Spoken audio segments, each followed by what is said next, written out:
Okay, so welcome everyone in our this new season and new episode. Today, our topics would be on surgical management. Though we have mentioned a very specific subject, but in a general sense, it will be on surgical management on stomach cancer. Today, we have our faculties. They're a very distinguished person, whom I called a very academician, Dr. Sami-Al-Hasan, who has obtained his FCPS degree in general surgery. He also obtained MRCS and working as assistant professor surgery in Kurmitra General Hospital. And as our program format, we do have a foreign faculties. Today we have a very specific person, very qualified person in this arena, in this specific topics, that is the stomach cancer management, surgical management. We do have Shamrat Mukherjee, who is working in BHR Hospital in NHS Trust, UK. So thank you, sir. Thank you, sir, for joining. So My pleasure. at first I would like to give the program of this idea about the program of today's. Initially, we used to start this program with a poll to see the recent knowledge about these topics, and after that we will have the discussion with our faculties, and then we will discuss this thing, and again after later part we'll again do the poll to see how much change in their opinion has happened during these lectures. So without any delay, I would like to request our chairperson, Professor Sami-Al-Hasan, to officially inaugurate this session. Professor Sami-Al-Hasan. Okay, thank you. So on. Yeah, Shorna, can you please? Am I audible?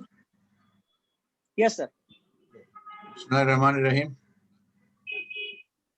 My heartiest welcome to all of you, participants, speakers, and particularly our today's foreign faculty, Dr. Samrat Mukherjee from UK. We're very grateful to you. Really, I think we should start now. Today our subject is surgical management of stomach cancer. Very important subject. So without any delay, please start immediately. Shorna, can you please post the poll? Sure, sir.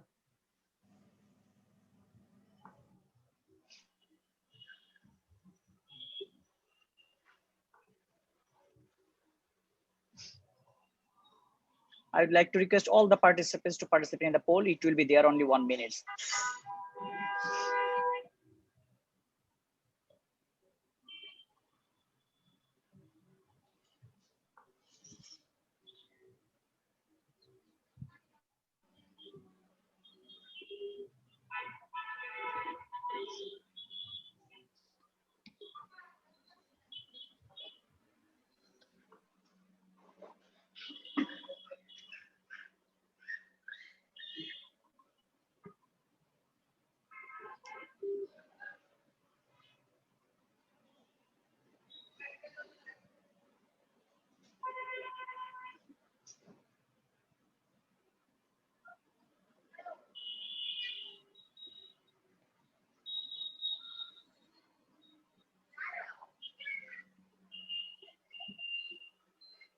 Shorna, stop this answer. Proceed to the next question.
Proceed to next question.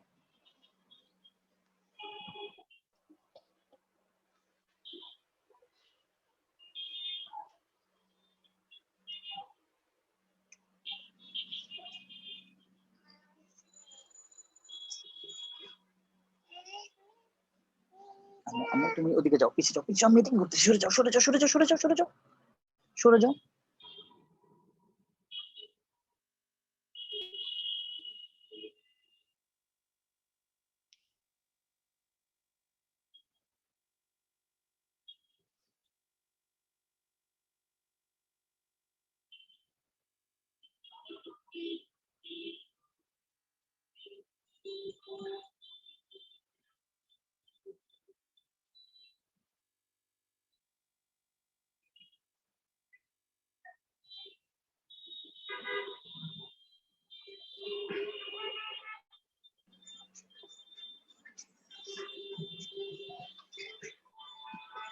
So thank you everyone.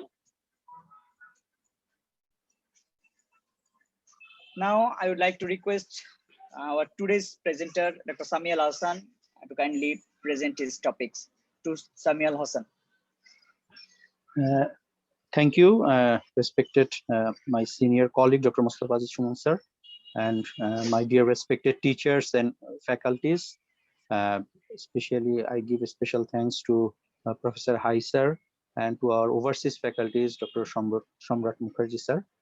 Welcoming you all to this continuous medical education or scientific session organized by the Oncology Club, Bangladesh. Today, I want to present a review, actually a review on management of gastric cancer. The exact topic is the role of surgery in localized gastric and junctional cancers, primary and palliative, where and when, endoscopic, minimally invasive, optimal nodal discussion, and organ sparing. Actually, this is a very vast topics to discuss, and I think but there is a limited time and a time constraint. So I just give an overview, and our learned faculties from the overseas who has a vast experience on working on this particular subject, and our respected teachers and faculties who have a vast knowledge on this would share their opinions regarding this. So now I would like to start the session. This is the outline of today's session, which I want to discuss. At first, I want to discuss in a very briefly the surgical anatomy of stomach related to malignancy with the classification of carcinoma stomach and staging in a very brief fashion. Then the current indications for endoscopic resection, standards of D1 and D2 gastrectomy and lymphadenectomy, and options of minimally invasive surgery in management of gastric cancer, especially the laparoscopic surgery and the robotic surgery, and the surgery for the gastroesophageal junction cancers. And we know that this is a stomach bed. We learn it from the very first year of our graduation medical school, the drawing and leveling the stomach bed, and it has profound surgical importance. What are the structures lies behind the stomach? Because the involvement of the stomach bed by infiltrating cancer from the stomach sometimes incur inoperability to the stomach cancer. So these are the structures where we all know: laser sac, left crus of diaphragm, pancreas, spleen, etc., transverse column on the stomach bed. Then this is a picture of an arterial supply of stomach. In a nutshell, we know along the laser curvature there is anastomosis between the left gastric artery and right gastric artery. Along the greater curvature there is an anastomosis between right gastroepiploic and left gastroepiploic artery. In the fundus, it is supplied by the short gastric artery, and this knowledge of vascular anatomy is very essential for doing the gastric cancer surgery. Then the lymphatic drainage of the stomachs in a nutshell. There are different types of lymphatics around the stomach. We are calling it perigastric lymph nodes, like suprapyloric lymph nodes, subpyloric lymph nodes, right cardiac, left cardiac, lymph nodes along the laser curvature, lymph node along the greater curvature. But more importantly, as an oncological point of view, actually there are lymph nodes can be divided into some nodal stations, or otherwise we may also call the tier 1 lymph nodes, tier 2 lymph nodes, and tier 3 lymph nodes. So tier 1 lymph nodes or the N1 lymph node stations include 1, 2, 3, 4, 5, 6, 1 to 6. The right cardiac lymph nodes, left cardiac lymph nodes, nodes along the lesser curvature, nodes along the greater curvature, suprapyloric lymph nodes, and infrapyloric lymph nodes. Then the tier 2 lymph nodes or N2 lymph nodes, these lymph nodes are actually along the great vessels, along the vessels, which I have already mentioned. That means nodes. Station 7 means it nodes along the left gastric artery. Station 8 nodes along the common hepatic artery. Station 9 nodes around the celiac axis. Station 10 nodes along the at the splenic hilum, and station 11 is nodes along the splenic artery. And then the N3 or tier 3 lymph nodes that are the distant lymph nodes. These are the nodes at the hepatoduodenal ligament, at the retropancreatic lymph nodes, and lymph nodes at the root of mesentery. So if we classify this, this is the tier of gastric lymph nodes. As already I have mentioned, tier 1, station 1 to 6. These are 6 perigastric lymph nodes. That means tier 1 or station 1 lymph nodes. They station 1 to 6 lymph nodes are just surrounding the stomach. Then tier 2 is station 7 to 12. They are the lymph nodes along the named arteries. Which are the named arteries? I have already mentioned: left gastric artery, common hepatic artery, celiac artery, lymph nodes in the splenic hilum, lymph nodes along the splenic artery. Then the tier 3 lymph nodes, these are the station 13 to 16. These are the far more distant lymph nodes at the retropancreatic region, along the superior mesenteric vessels, along the middle colic artery, and the para-aortic lymph nodes.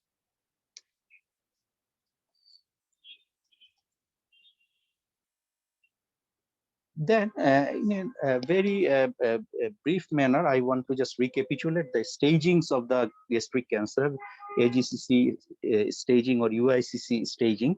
That means T1, that involves the lamina propria and submucosa. T2 invades the muscular layer. T3 stage, it means it involves the subserosa. T4, it can be divided into T4A, 4B. 4A means it perforates the serosa, and T4B means it invades the adjacent organ. And N0 means no lymph node is involved. N1 means 1 to 2 regional lymph nodes. N2 means 3 to 6 regional lymph nodes. N3A means 7 to 15 regional lymph nodes. N3B means more than 15 regional lymph nodes. And M0 means no distant metastasis, and M1 means distant metastasis. Here I want to mention, don't confuse this TNM staging N1, N2, N3 with the lymph node station N1, N2, N3. Lymph node station N1 means actually 6 lymph nodes, tier 1. Lymph node station N2 means actually station 7 to 11. And this, so don't confuse with the lymph node stations with the nodal staging of N1, N2, N3. And we can classify gastric cancer pathologically in different ways, but but very precisely we can divide into two groups, that is early gastric cancer and advanced gastric cancer. We know that early gastric cancer means the cancer or carcinoma is limited to mucosa and submucosa with or without lymph node involvement. For example, it must be T1.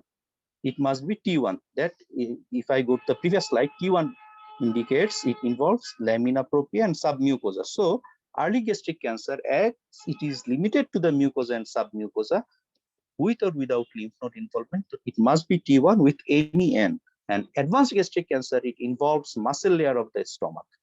That means it goes beyond the mucosa.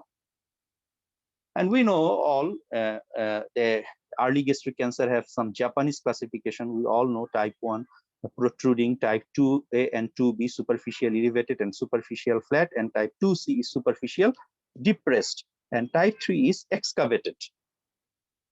And advanced gastric carcinoma can be classified with the historical classification by Borman classification of advanced gastric cancer. We all know type 1 is protruding, type 2 is ulcerative, type 3 is ulcero-infiltrative, and type 4 is diffuse or infiltrative. Then I am coming to the specific actually treatment, or better to say the surgical treatment options for gastric cancer. At first, I want to discuss the treatment of localized gastric cancer stage 1 disease. So what is stage 1? we have to know it. Stage 1, it may be 1A or 1B. 1 means T1, N0, M0, and 1B is T2, N0, M0, or it may be T1, N1, M0. And what are the options for treating this uh, early gastric cancer? There are actually two options. One is a modern option, advanced option, which is endoscopic method, endoscopic mucosal resection, EMR, and endoscopic submucosal dissection, ESD. And second one is the conventional one, that is gastrectomy. So endoscopic therapy, why should we choose endoscopic therapy for early gastric cancer? It is organ preserving, it is much less invasive, it is technically demanding, and patient selection is key to avoid undertreatment. And what are the indications for this endoscopic treatment? For early gastric cancer with minimum risk of lymph node metastasis, and EMR has very well-defined indication proposed by the Japanese Gastroenterological Endoscopic Society and the Japanese Gastric Cancer Association. So there is an absolute indication for endoscopic treatment, especially for the EMR and ESD. What is this? And this absolute indication is that tumor must be a well-differentiated, it should be less than 2 centimeters in diameter, and it must be confined to the mucosa without ulceration. That means it must be T1 elation, and this T1 elation, it must be less than 2 centimeters in diameter, it must be confined to the mucosa, and it should not have any ulceration. So this is the absolute indication for the EMR or ESD.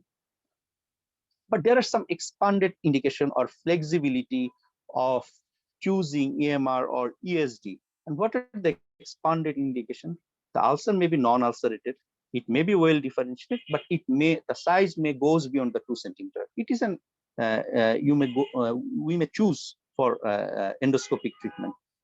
The tumor may be undifferentiated, but it is non-ulcerated and it is less than 2 centimeter. Then it is an expanded indication for early gastric cancer. Tumor may be ulcerated, but it is well differentiated and less than 2 centimeter. So we see in expanded indication that if the two criteria are meet and one criteria is deviated, then it is included in the expanded indication. But if all the three criteria are meet in a point, that means the size less than 2 centimeter, confined to the mucosa without ulceration, then that is an absolute indication. And here is actually a table presentation of the what I have said. The red zone is surgery. The yellow zone are for the expanded criteria, and the blue zone is for EMR, absolute indication. That means no ulceration, less than 2 centimeter. And these are the some graphical or pictorial presentation of an EMR, just for an overview for the participants. This is actually another pictorial presentation. T1A mucosal, if less than 1 centimeter, we can take it in toto. But if more than 1 centimeter, then we have to take the tumor by piecemeal resection by EMR. Endoscopic submucosal dissection, it is another endoscopic method. It has the principle of injection, cutting, and dissection. That means remove the tumor in one piece and block resection, less risk of local recurrence, but it needs expertise. It is ESD. This is also a pictorial view of ESD. Now, what is actually some evidence-based information, a comparative outcome of endoscopic methods and gastrectomy in case of early gastric cancer? What is the result? A recent review by Wang et al. Performed a meta-analysis of 6 studies at 2015 comparing endoscopic resection, 1,608 patients, and surgery, 848 patients for resection of early gastric cancer. They show no difference in survival rate between EMR and gastrectomy. That means in terms of survival rate, there is no difference between EMR and gastrectomy. But EMR has certain advantage. It reduces the perioperative morbidity and shorter hospital stay. Now, after endoscopic method, now we will focus on surgical resection. So at first, we want to know what is resection or R classification. R classification system indicates the amount of residual disease left after tumor resection.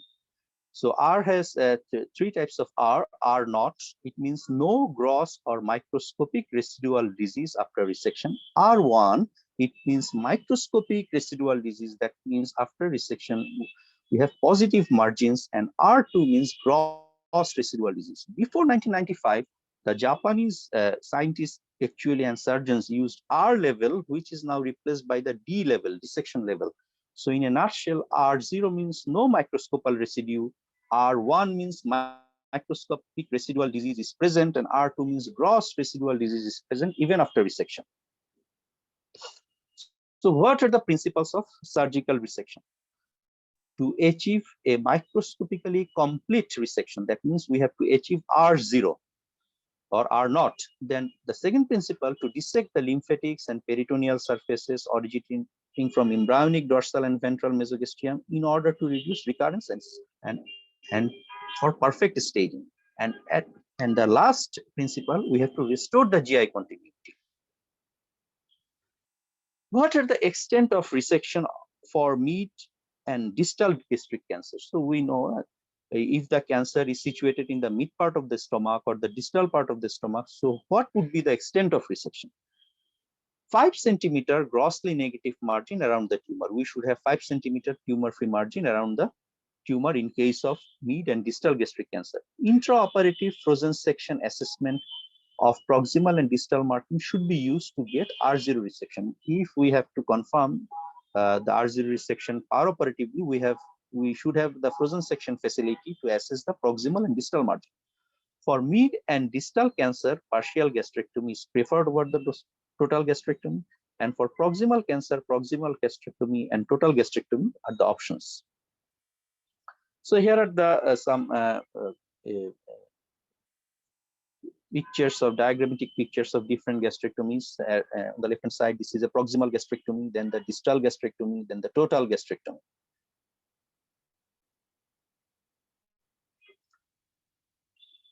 And indications and division lines for distal and subtotal and total gastrectomy. So here I show a picture of a distal subtotal gastrectomy. A distal subtotal gastrectomy, early cancer well circumscribed, advanced cancer. This is the line of division for the subtotal gastrectomy. And indications and division lines for distal, subtotal, and total gastrectomy. When proximal distance from the cardia is less than the required length, then total gastrectomy is required. If the in case of proximal cancer or proximal malignancy, if the proximal distance is not enough to for R0 resection or to maintain the tumor-free margin, then we will go for total gastrectomy. And total gastrectomy is always indicated in diffuse carcinoma, regardless of its size. That means if the tumor is, according to Borman classification, if it is type 4, then total gastrectomy is always indicated.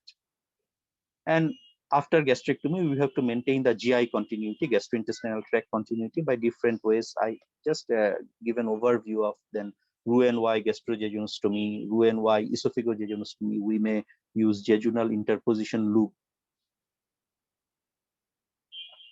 Then I want to focus on D2 and D1 and D1 gastrectomy, or the current standards of gastrectomy and lymphadenectomy, D2 and D1.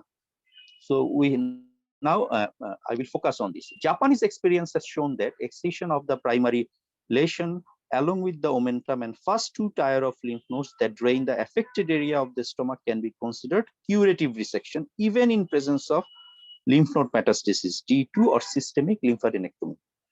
But according to the experience of the Japanese, the first 2 tier of lymph nodes, tier 1 and tier 2, which I mentioned in my early slide, I want to share it again. This is tier 1 and tier 2, that means station 1 to 6 and station 7 to 12.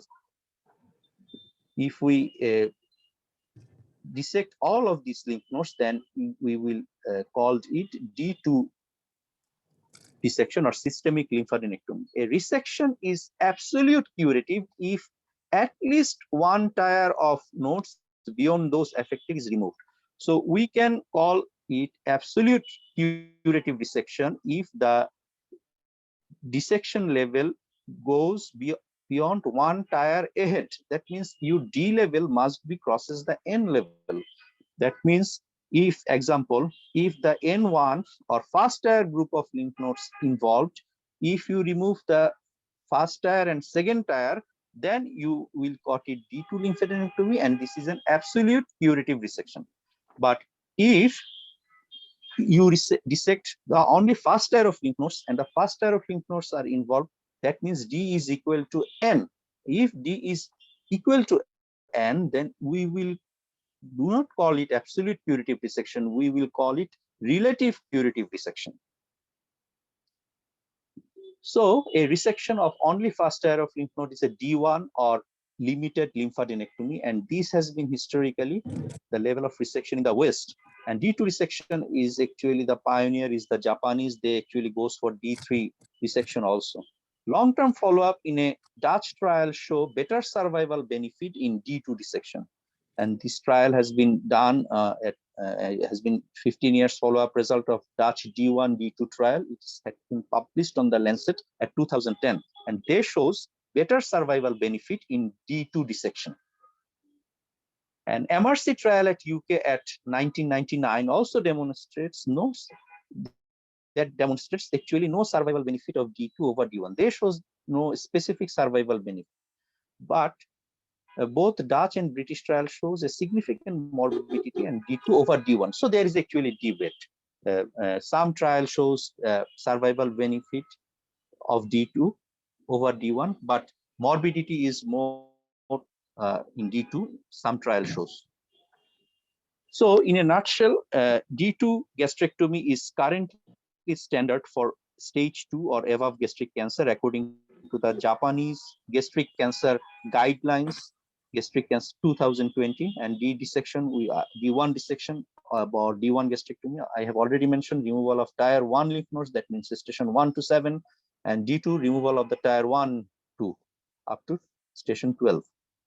And there is a pictorial presentation of D1 and D2 lymphadenectomy. The pink color is the D1, that means the D1 lymph nodes, that means the first tier of lymph nodes which are surrounding the stomach, the actually lymph nodes along they are the perigastric lymph nodes, and D2 indicates in the by green color, these are the lymph nodes along the named vessels. And now comes some trials which shows the superiority or inferiority of D2 and D1, or comparative study between D2 and D1. A Taiwan D2 study, nodal dissection for patients with gastric cancer, a randomized controlled trial at Taiwan. It shows D2 and D1 had no difference in perioperative mortality, but D2 has better survival than D1. That the survival rate is better in D2 rather than D1. A Dutch trial, 15 years follow-up, it has also shows D2 has superior survival than D1 and reduced risk of gastric cancer recurrence and DT, and they recommend D2 is now recommended by all international guidelines. And this is the end result of surgical resection. It is which I have already mentioned that absolute curative resection, your dissection level D level must goes beyond the N level. That means the involved lymph nodes group should be removed along with one tier ahead. Lymph nodes should also be removed. Then you will call it absolute curative. But relative curative means D is equal to 1. D is equal to N. That means you will only remove the involved lymph nodes. You does not go beyond the involved lymph node groups. And D, if the dissection level is less than N, then it is actually absolutely non-curative dissection. And some European guidelines regarding management of gastric cancer, surgical management, signed guideline by 2006. It gastric dissection they recommend should be R0, proximal and distal circumferential margin, and lymphadenectomy they suggest a D2 resection and more than 25 lymph nodes should be taken out. In German S3 guideline 2011, they also recommend for R0, proximal, distal, and circumferential margin. 3 margins should be R0. And for intestinal variety of gastric cancer, they recommend 5 centimeter tumor-free margin. For diffuse variety, 8 centimeter. And regarding lymphadenectomy, they also recommend D2, and more than 25 lymph nodes should be removed for absolute absolute curative resection, and more than 16 lymph nodes needed for TNM staging. But they also do not recommend any pancreatectomy or splenectomy. And there are also some guidelines like UK guidelines 2011, St. Gallen guidelines 2011. Then another controversial issue, partial pancreatectomy, splenectomy. Should we do or do not? Should we resect or preserve? As a part of D2 dissection for gastric cancer located at proximal and mid-stomach, to remove lymph node along the splenic artery, station 11 and splenic hilum 10. We will remove the, we will consider the splenectomy actually a D2 part of D2 resection of the proximal gastric cancer and mid-stomach to remove lymph node along the splenic artery and to remove the lymph nodes in the splenic hilum. In Dutch and MRC trial showed increased operative mortality and surgical complications with splenectomy. A Japanese trial, Furukawa H. et al. At 2000 and a Korean trial at 2009 described a pancreas and spleen preserving forms of D2 dissection. They remove the lymph nodes, but from the splenic hilum along the splenic artery, but they preserve the pancreas and spleen. Evolving consensus is splenectomy only. We will do a splenectomy only if intraoperative evidence of direct extension of tumor into the spleen or its hilar vasculature, and partial splenectomy we may do if there is an intraoperative evidence of direct tumor extension into the pancreas. And there is a randomized control trial at the stomach cancer study group of Japan clinicals. They show splenectomy is unnecessary for D2 gastrectomy unless the tumor is at the greater curvature. Then the minimally invasive procedures I want to focus on, that is laparoscopic surgery for gastric cancer. Laparoscopy has a role, both diagnostic and therapeutic role in gastric cancer. Staging laparoscopy with peritoneal lavage should be an integral part of pre-treatment staging evaluation of patients believed to have localized gastric cancer.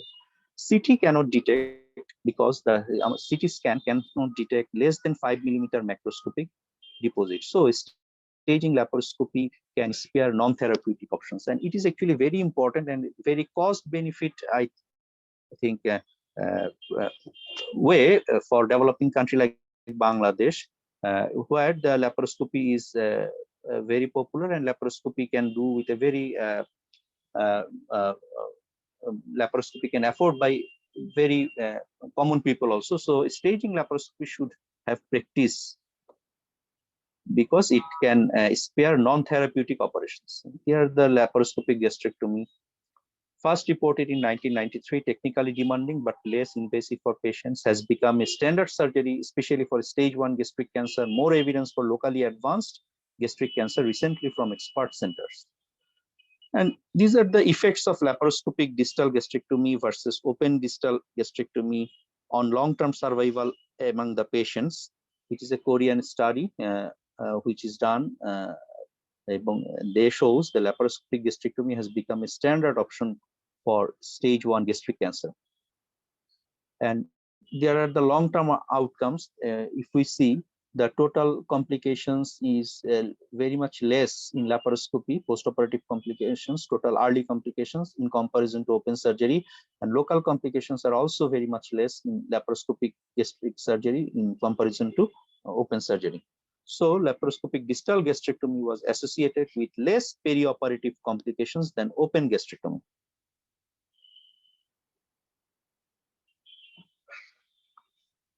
Then this is the latest advancement, robotic gastrectomy. Robotic surgery actually is not available now in Bangladesh. No robotic facility, no facility of the robot is is available. So we Bangladeshi surgeons are actually know little about the robotic surgery. We just have some theoretical knowledge, or we have overseas training. We see the robots, but we have no actually practical experience of doing robotic surgery at Bangladesh right now. It is actually a form of laparoscopic surgery, more ergonomic, but more costly, may help due to lymph node dissection, and post-operative different types of trial is actually going on, and post-operative complications is reduced in robotic surgery, some trial shows. And these are the some for diagrammatic forms, 4 arms of the robotic arms: arm 1, arm 2, arm 3, arm 4. Then surgery for gastroesophageal junction cancers. We all know the SWORD classification, tumor, 3 types of classification. Already the first quiz question is regarding these. Yes.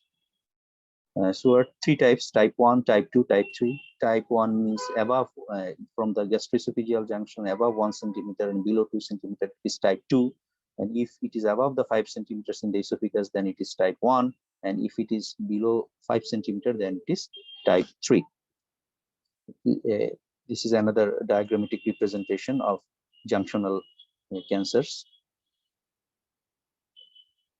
And say there are some type 1, type 2 variations in sex ratios, in prevalence of Barrett esophagus. That is type 1, that is prevalence rate of Barrett esophagus is mostly common in type 1. Prevalence of undifferentiated tumors is most common in type 3. Direction of nodal metastasis, type 1 nodal metastasis mainly in the direction of the mediastinum. In type 3, the lymph node direction of nodal metastasis mainly to the abdomen. In type 2, in either direction. Surgical approach for type 1, esophagectomy; type 2, esophagectomy or gastrectomy; and type 3, gastrectomy. But then comes the controversial issues: surgery, actually, which surgery for type 2 gastroesophageal junction, as it involves both the stomach and the esophagus. Which would be the best choice? Either it is esophagectomy or gastrectomy. There are some studies, goals. What are the goals? Goals are R0, negative margins, and safe anastomosis. The anastomosis should be tension-free. Factors: choice of surgery depends on the factors. If esophageal invasion is less than 2 centimeters, suspicion of mediastinal nodal metastasis, then transthoracic esophagectomy. But if esophageal invasion is less than 2 centimeters, no suspicion of mediastinal metastasis, then transabdominal gastrectomy. And this has been published in Annal of Surgery 2019 by Kurokawa Y et al. Then the palliative surgery option indications are intractable pain, hemorrhage, vomiting. Surgical option: palliative gastrojejunostomy for advanced antral carcinoma. And I want to say this from our experience. This is actually very popular surgery at periphery hospitals of all over the Bangladesh. We once upon a time I worked in Borishal Medical College. Borishal is a very coastal city, very near to the Bay of Bengal. Lots of CS stomach patients are there. There is no advanced facilities are there, so patient comes in very advanced stage, and the antral carcinoma, the incidence of antral carcinoma is very high. And when these patients are, we got the patients, we will just do a palliative gastrojejunostomy to just relieve his or her gastric outlet obstruction. And we can also do palliative partial gastrectomy for intractable bleeding or pain, and palliative stenting to relieve dysphagia at gastroesophageal junctional tumor. So take-home messages on my point of view: complete resection R0 remains the backbone for treatment of localized gastric cancer. Endoscopic resection is effective for stage 1 gastric cancer. D2 gastrectomy is superior to D1 in view of oncological clearance and survival benefit, but morbidity is more at D2, but which may overcome with surgical expertise. D2 gastrectomy is challenging for developing country like Bangladesh, but expertise should develop without no delay. Laparoscopic and robotic gastrectomy has become popular for early and locally advanced gastric cancer. So thank you, our respected and learned audience, for your patience here. Thank you. So thank you, Dr. Sami-Al-Hasan. Excellent. What I should say, that you have covered every aspect related to surgical management, at least for the non-surgical colleagues for you. So thank you again for covering all the aspects. Now I would like to request our overseas faculties, Dr. Samrat Mukherjee, to comment about the presentation and if he has anything to add regarding this presentation. To Samrat Mukherjee, sir. Thank you very much. I think this was an excellent presentation. I think covering the whole of gastric cancer surgery in this sort of one presentation is quite an achievement. It's a good sort of refresher for all of us as well. So yeah, I would agree that D2 has become the standard here, D2 dissection. We use a lot of neoadjuvant chemotherapy. That is the only thing we are doing a lot, and it's all sort of flot chemotherapy that's being used. Staging laparoscopy as well, absolutely must. If there is a gastric cancer, doesn't matter what country you are in, what sort of investigations and CT scans or PET scans you have, we have to do a staging laparoscopy. So that is something we always do. Yes, we can do laparoscopic surgery, but having said that, I do both, but the patients still go home at the same time. So I think it all depends on the team and enhanced recovery and how much support you have with physiotherapists and all that. So I think this thing about robotic surgery, yes, it's like having a new toy. It's good to use it. The benefit is probably to the surgeon. So it is more ergonomic. My shoulders won't hurt after doing robotic surgery, but benefit to the patient, I think the years will tell us. The only benefit we have seen for esophageal surgery is we don't have to go into the chest by an open thoracotomy. So we can do thoracoscopic using the robot. The articulation of the robotic hands is very useful. Lymph node harvest is more. So we get more lymph nodes, less bleeding. So there are advantages. And I think as the training progresses, more and more people will be using it, and maybe then it will be more affordable for all of us.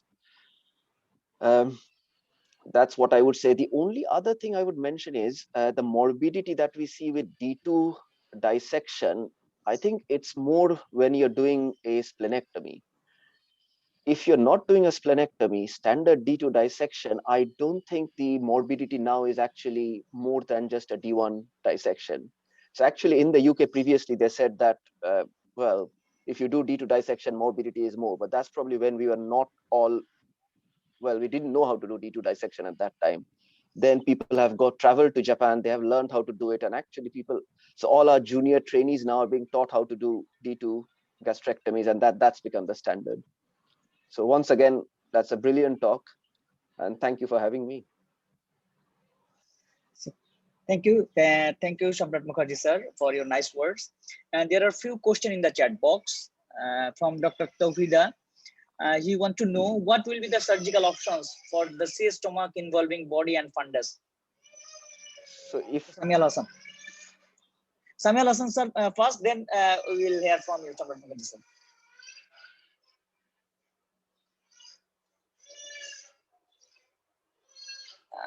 Dr. Sami, we cannot hear you properly. Okay.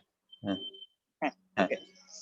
Regarding the cancer stomach in the body and fundus, already I have mentioned, you have to at first you have to qualify you have adequate tumor-free margin. That means R0, 5 centimeters. So in case of body tumors in the body or in the fundus, if I have no adequate length of tumor-free margin, that means 5 centimeter, I will suggest for total gastrectomy. But if I have adequate margin, then we will go for a proximal gastrectomy also. So I think Dr. Samrat sir can add to these, as he have vast experience than me actually over this. no, I would agree. Sorry, sir, please. Yeah, I would completely agree. So we would go for a total gastrectomy. Sir, I have a question. When we what is the incidence? What amount of proximal gastrectomy actually you have done in the UK? But we are actually at Bangladesh, we will see lots of total gastrectomy or distal gastrectomy, but not proximal gastrectomy actually do not perform very frequently. So very good question, because I actually haven't, we don't do as well the proximal So, gastrectomy, but when I have seen centers, so at the Royal Marsden where I've worked, they do a few proximal gastrectomies. And again, the numbers are really less. So probably in a year, they'll do one. So that is really not much because the functional results were not great. So great, that's what they yes. found. So a patient with a total gastrectomy probably has better function than having a proximal gastrectomy Yes, because the tube would twist and all that. There was a lot of lot post-operative of functional problems. Yeah. functional. So next question, probably we have discussed this issue, but again, it is in a formal way from Dr. Shahida Alam. He's an associate professor radiation oncology. What is the cutoff for negative margin in stomach cancer? Already I have mentioned that is R0 grossly 5 centimeter, 5 centimeter through all around the tumor. It is the cutoff margin for 5 centimeter, but there are some studies we showed in German studies, they recommend 5 centimeter for intestinal variety of cancers and 8 centimeter for diffuse variety of cancers. But in the standard textbook, different standard surgical or surgical oncological textbook, shows 5 centimeter. Mukherjee sir, do you have anything to add? If it Sorry, comes yeah, out just after histopathology that it is 4.5 cm, should we go for adjuvant radiotherapy or chemoradiotherapy in this case? If it is 4 cm or 4.5 cm? Shahid Alam, we will discuss this question. Dr. Shahid Alam Appa will discuss these issues in our next session, because there we have the radiation therapy aspect. Now we'll focus on the surgical aspect. I have a supplement question regarding this issue, the surgical margin. So as you have mentioned, Dr. Sami, that for the diffuse type population, the preferred option is radical total gastrectomy. And but the German guidelines are showing that even with the diffuse margin, you can go with the 8 centimeter margin. So what should we do for the diffuse type of stomach cancer? I think in perspective of our country, like Bangladesh, where the screening facilities or follow-up facilities is not very much optimum, I will actually go for total gastrectomy. Mukherjee sir? I think most places here will do a total gastrectomy unless the tumor is really a distal gastric cancer. So unless it's just in the antrum, most of the time we will do a total. So the message is, if it is diffuse, don't try for conservative surgery. It should be radical Diffuse surgery. and signet ring as well. Those are the poor prognostic ones. So the next question, what type of anastomosis is preferred after gastrectomy? Regarding the anastomosis, what's your opinion?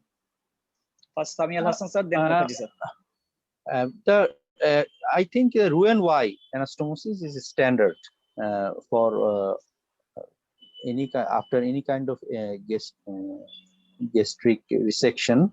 The Roux-en-Y anastomosis is a standard option for anastomosis after any gastric cancer surgery.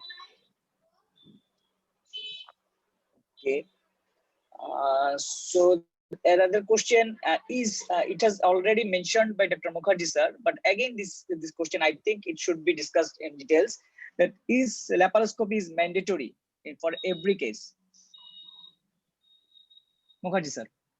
Yes, I would say even with an early gastric valve, if we have a gastric cancer diagnosed, which we are planning to treat with a curative intent, we would do a staging laparoscopy. That's before we start neoadjuvant chemotherapy.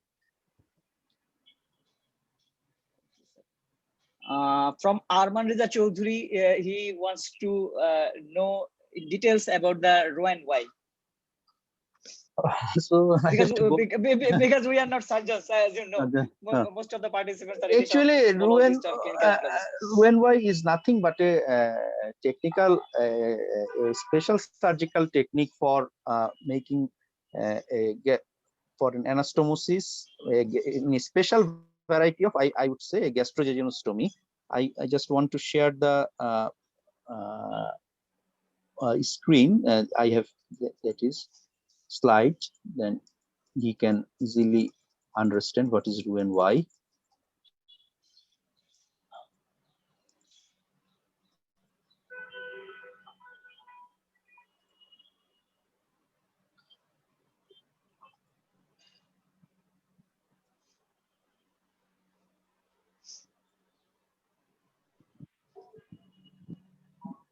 So It is gone.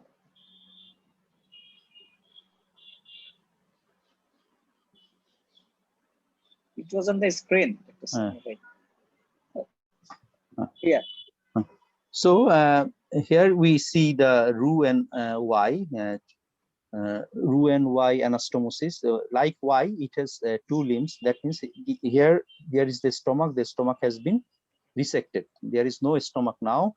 Then we will anastomose a loop of jejunum to the esophagus. That is esophagus, and the duodenum has been closed, and from the duodenum another limb at the end of the duodenum, then the jejunum starts, and this is the second limb, and this in the lower portion a jejunostomy is done.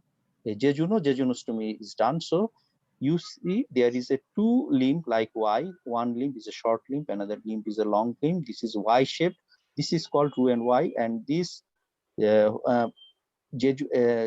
jejunostomy is done. Why this is done here? It is done to drain efficient drainage of that pancreatic and bile secretion into the jejunum. And this Roux-en-Y actually helps to uh, uh, uh, prevent the dumping syndrome or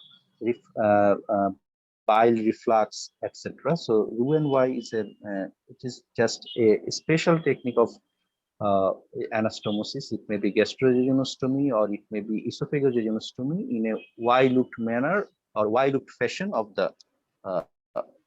of the jejunum. So thank you. So we have another brilliant surgical oncologist among us in the audience, Dr. Shahriar Kollol. Dr. Shahriar Kollol, do you have anything to add or discuss with our presenter? Because I have seen that you have raised your hand. To Dr. Shahriar Kollol.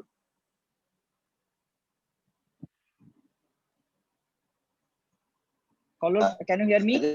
Can you hear me? Yes, yes. Okay. So my question is to our overseas expert that we are doing uncut Roux-en-Y anastomosis in our National Institute of Cancer Research for a few years, last 1 or 2 years, and our result is good.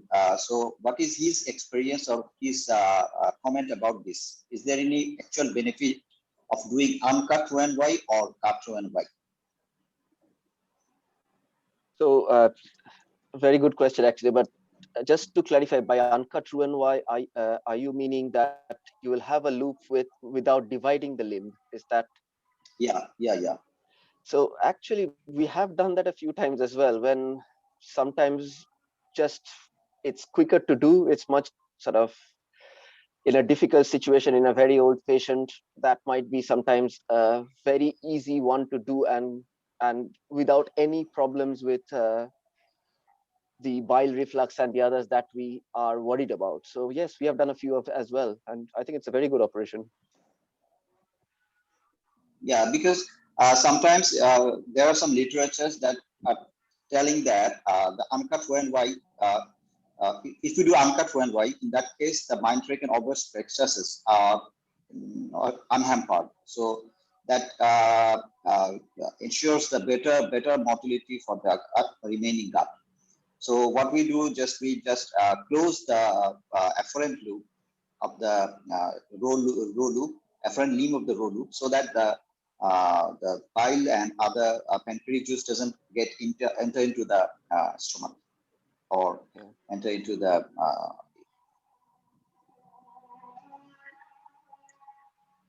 So thank you, Kollol. Have you got your answer? Yeah. Shun Bhai, one of our respected faculties of surgery, Professor AMSM Sharfuzzaman Rubel sir is here. So, sir, can you hear me? Professor AMSM Sharfuzzaman Rubel sir is the chairman of the Department of Surgery of Popular Medical College. So, sir, would you like to comment? Yes, let me introduce sir, because we are not familiar with you, sir.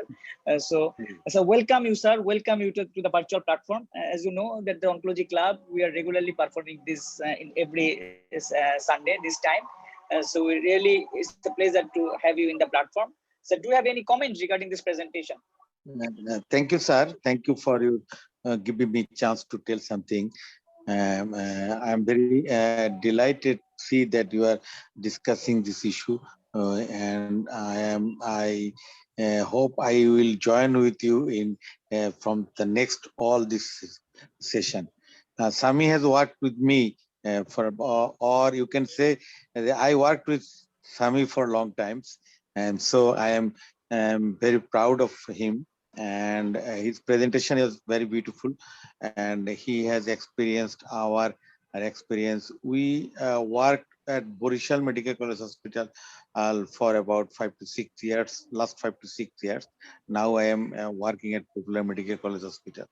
Our experience is almost same.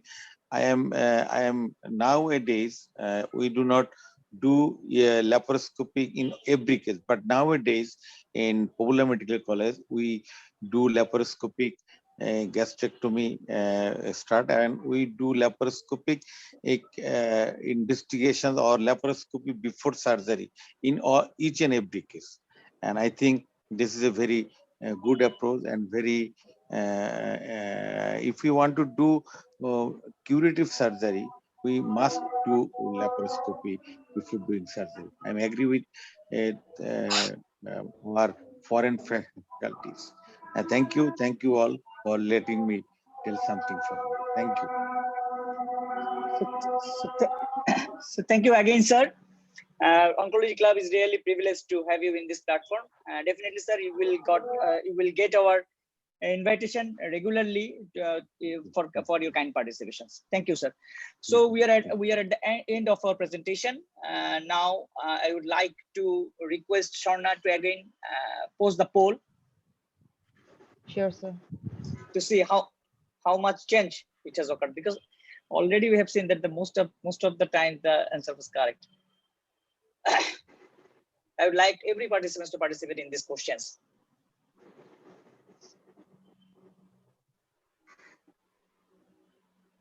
Kollol, he was not there at the first time.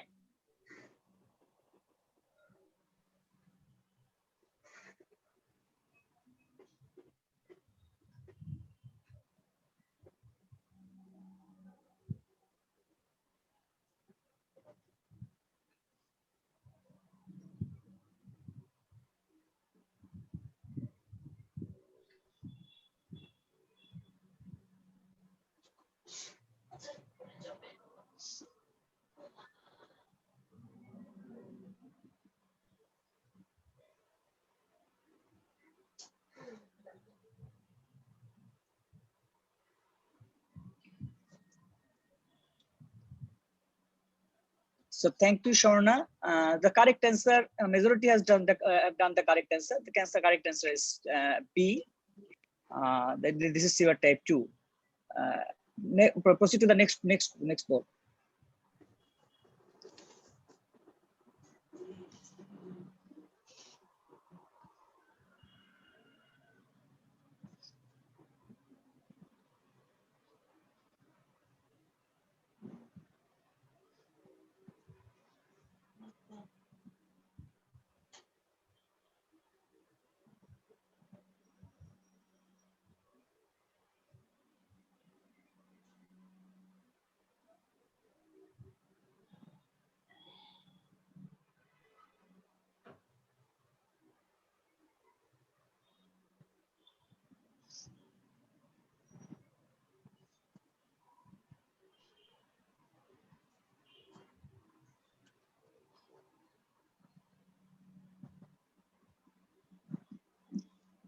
So thank you. The correct answer is B here. In addition to A, we need to do the hepatic artery, silica artery, splenic artery. It is already discussed and mentioned, but this is quite big surgery than the one dissection. So proceed to the third question, Karna.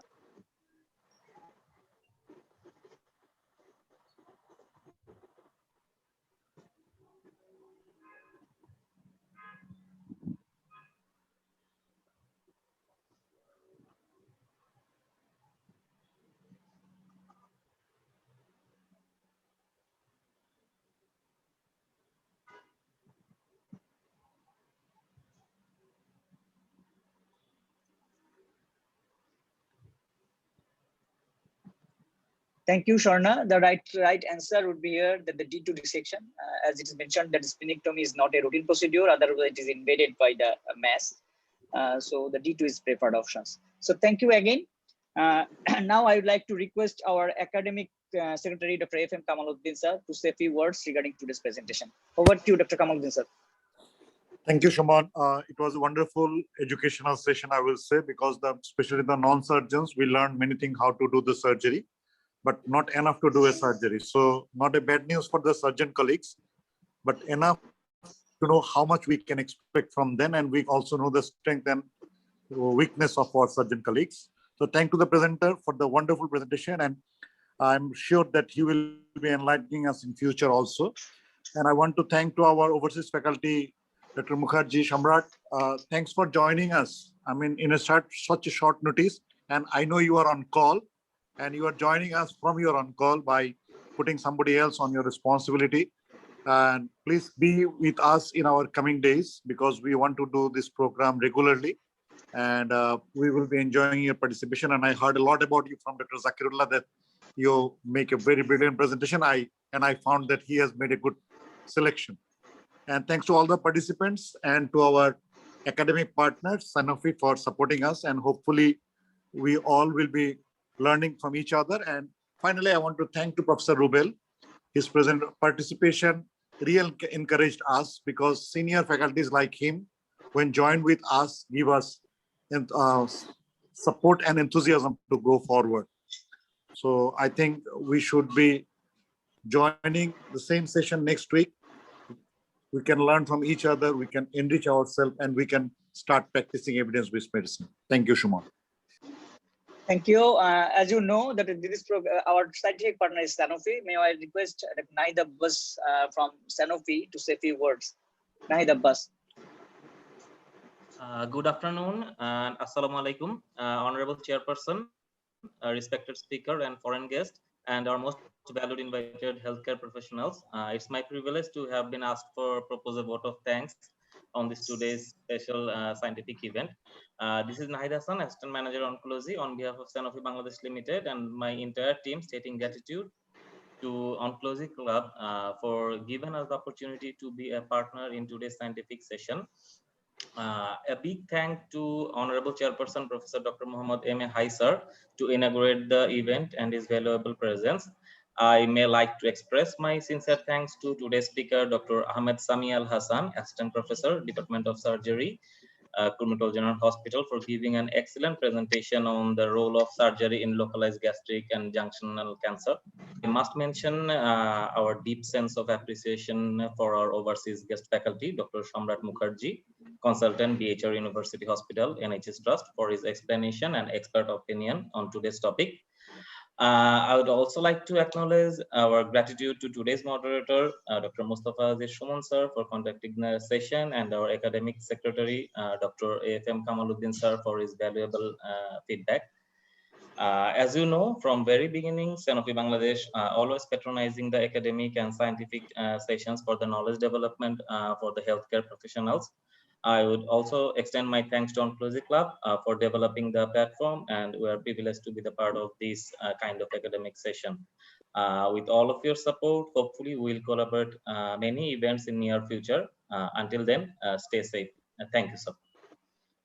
Thank you, Mr. Nahid Abbas. Now is the closing time, and again, I would like to request our chairperson, Professor M.A. Haisar, to say a few words and conclude this session. M.S. Haisar. Thank you, Suman. I'm very happy that we could conclude this session, today's session very nicely. The speaker, Ahmad Sami, that he given very nicely detailed the surgical management in a very nutshell. Of course, it's a very big subject was for him, but yes, we could complete this in a short time. I'm also very much grateful to our overseas faculty, Dr. Mukherjee, Shamrat Mukherjee, and also for senior colleague, our Sarfid Jamal, Professor Sarfid Jamal, also joined. I request all of them to come and join our activities. Educational activity were continuing for a very long time. Our inception, particularly So we can continue this, and we are happy that lots of people are coming up and joining our activities. Hopefully, yes, we get more audience will come. Today we have 40 or 50 participants. We want more of more of them. However, my thanks to all of you and goodbye. Assalamu alaikum. Allah. Thank you again. Thanking our today's faculties, Sami-Al-Hasan sir and Shamrat Mukherjee sir. Thank you all the participants, and see you on next Sunday, same time, same with new topics. So till then, stay safe. Thank you again. Assalamu alaikum. Thank you. Sir, you like the winner is yet to be announced. The winner for today's session. Oh yes. We have to. We have one more options. We have to announce the winner. So Shauna, can you please post the winner? Yes, sir. So today's winner, Fahmida Sharmin, congratulations for your participation in the poll, and we have selected from the correct answers and how quickly you have responded to this answer. So today's winner is Dr. Fahmida Sharmin. Again, congratulations, and you will get your rewards very soon. Our team will contact with you. So till then, stay safe. Goodbye. Assalamu alaikum.